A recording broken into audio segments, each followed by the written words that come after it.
আপোনালোকে মটৰ পোলাও বহুতবাৰ খাইছে চাগে আৰু মোৰ নিচিনাকৈ খোৱা নাই ন এবাৰ এনেকৈ বনাই খাওক বহুত সুস্বাদ হয় নমস্কাৰ মই জুন আপোনালোক সকলোকে অনুফটিছ কিচেনলৈ স্বাগতম জনাইছো আৰু আজি মই বনাব লৈছো মটৰ পোলাও আৰু এই পোলাওখন বনাওঁতে আমাক কি সামগ্ৰী লাগিব চাও আহক মই লৈছো ইয়াতে মটৰ 1 কাপ প্ৰায় 200 গ্ৰাম হ'ব আৰু ইয়াতে লৈছো ঘিউ আৰু ইয়াতে লৈছো 1 গিলাচ চাউল মই ইয়াতে বাসমতি চাউল লৈছো আপোনালোকে যিকোনো চাউল ল'ব পাৰে আৰু মই লৈছো ইয়াতে 15টা কিশমিশ 15টা কাজু আৰু ইয়াতে লৈছো 4টা ইলাইচি আৰু ইয়াতে লৈছো 4টা লং আৰু ইয়াতে লৈছো মই 2টা জাব্ৰাং আৰু ইয়াতে লৈছো 5টা গুৰমৰিচ আৰু ইয়াতে লৈছো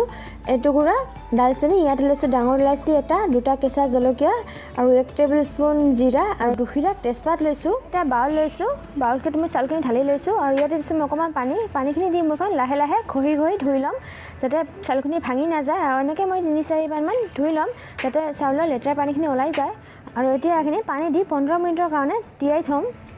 আৰু 15 মিনিট পিছত মই গেছৰ ফ্লেমত এটা কুকাৰ বহাই দিছো আৰু ইয়াতে দিছো মই 4 টেবুলস্পুন ঘিউ আৰু ঘিউখিনি গৰম হ'বলৈ দিম ঘিউখিনি গৰম হ'লে মই ইয়াতে দিম গোটা জিৰাখিনি ফুটি আহিলে মই বাকি মছলাখিনি দিম বাকি মছলাখিনি দিয়াৰ পিছত যেখিনি বাকি মছলাখিনি অকমান ভাজি মই ইয়াতে কাজু আৰু কিশমিশখিনি দি মইখিনি ভালদৰে ভাজি লম যদি এতিয়ালৈকে মোৰ চেনেলটো সাবস্ক্ৰাইব কৰা নাই অনুগ্ৰহ কৰি সাবস্ক্ৰাইব কৰি বেল আইকনটো প্ৰেছ কৰি অল কৰি দিব যাতে আমাৰ আহিবলগীয়া ভিডিঅ'ৰ নটিফিকেশ্যন প্ৰথমতে পাবলৈ সক্ষম হয় আৰু এনেকৈ মই মছলাখিনি ভজা হ'ল মই দিম ইয়াতে কাজুখিনি দি মই ইয়াতে 1 মিনিটমান ভাজি ল'ম মিডিয়াম ফ্লেমত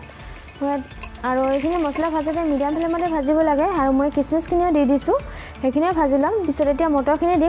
দি মই ইয়াতে 2 মিনিটমান ভাজি ল'ম ল' ফ্লেমত মই মটৰখিনি 2 মিনিটমান ভাজি মই ইয়াতে দিম নিমখখিনি দি মই এইখিনি ভালদৰে লৰাই ল'ম ইয়াৰ পিছতে মই দিম মই চাউলখিনি তিয়াই থৈছিলোঁ 15 মিনিট চাউলখিনি টুকি লৈ মই ইয়াতে চাউলখিনি ঢালি দিম আৰু চাউলখিনি ঢালি দি মই ইয়াতে এইখিনি আৰু 2 মিনিটমান ভাজি ল'ম বেছিকৈ ভাজিব নালাগে চাউলখিনি দিয়াৰ পিছত মই এইখিনি আধা মিনিটমান ভাজি ল'ম আৰু আধা মিনিটমান ভাজি লৈ মই এইখিনি ঢাকন মাৰি আৰু 1 মিনিটমান সিজিব দিম 1 মিনিট হ'লে মই এইখন ঢাকনখন খুলি মই আৰু আধা মিনিটমান ভাজি মই ইয়াতে পানী ঢালি দিম আৰু মই গেছৰ ফ্লেমটো মিডিয়াম ফ্লেমত আছে আৰু এনেকৈ আধা মিনিট ভাজি মই ইয়াতে পানী ঢালি দিম আৰু চাইছেনে মোৰ এটা চাউল এটাই আছে ভাঙি যোৱা নাই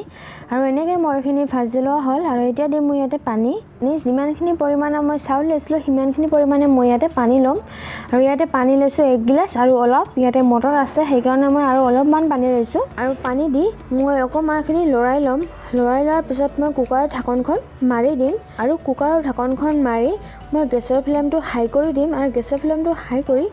মই এইখিনি সিজিব দিম আৰু এইখিনি 2টা চিটি অহালৈকে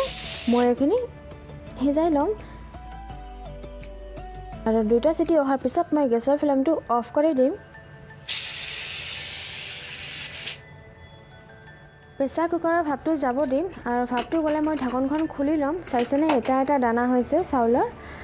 আৰু চাইছেনে এনেকুৱা সোৱাদ লগা মটৰ পোলাও হৈছে এবাৰ এনেকৈ বনাই খাওক টেষ্টি মটৰ পোলাও যদি এনেকৈ বনাই খোৱা নাই আৰু এনেকৈ মই মটৰ পোলাও তৈয়াৰ হ'ল আৰু এইখিনি মাংসৰ লগত খাব পাৰিব আপোনালোকে এনেকৈ বনাই মই এই পোলাওখন পৰিৱেশন কৰিলোঁ ৰহৰ দালি বুটৰ দালি আৰু বিনৰ সৈতে আৰু আপোনালোক সকলোকে মই ভিডিঅ'টো চোৱাৰ বাবে বহুত ধন্যবাদ।